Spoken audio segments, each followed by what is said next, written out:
தமிழகத்தை வறட்சி மாநிலமாக அறிவிக்க கோரி சென்னை பாரிமுனையில் மார்க்சிஸ்ட் கம்யூனிஸ்ட் கட்சியின் மாநில செயலாளர் ஜி ராமகிருஷ்ணன் தலைமையில் ஆர்ப்பாட்டம் நடைபெற்றது.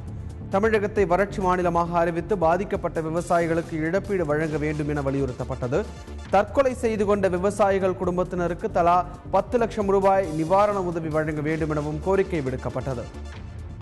இறந்த விவசாய குடும்பத்திற்கு தலா 10 லட்சம் ரூபாய் நட்டஈடாக வழங்க வேண்டும் என்றும், நெல் பயிர் சாகுபடி பொய்த்து போனதற்கு ஏக்கருக்கு 25,000 ரூபாய் நட்டீடாக வழங்க வேண்டும் என்றும், கரும்பு சாகுபடி பொய்த்து போனால் ஏக்கருக்கு 50,000 நட்டீடு வழங்க வேண்டும் என்றும், விவசாய தொழிலாளிகளுக்கு குடும்பத்திற்கு 10,000 ரூபாய் நட்டீடாக வழங்க வேண்டும் என்று வலியுறுத்தியும், இன்று தமிழ்நாடு முழுவதும் விவசாய சங்கத்தின் சார்பாக விவசாய தொழிலாளர் சங்கத்தின் நடைபெற்று வரக்கூடிய அந்த தொடர் மறியல் போராட்டத்தை ஆதரித்து சென்னை மாநகரத்தில் மார்க்சிஸ்ட் கம்யூனிஸ்ட் கட்சி சார்பாக இந்த கண்டன ஆர்ப்பாட்டம் நடைபெற்று வருகிறது.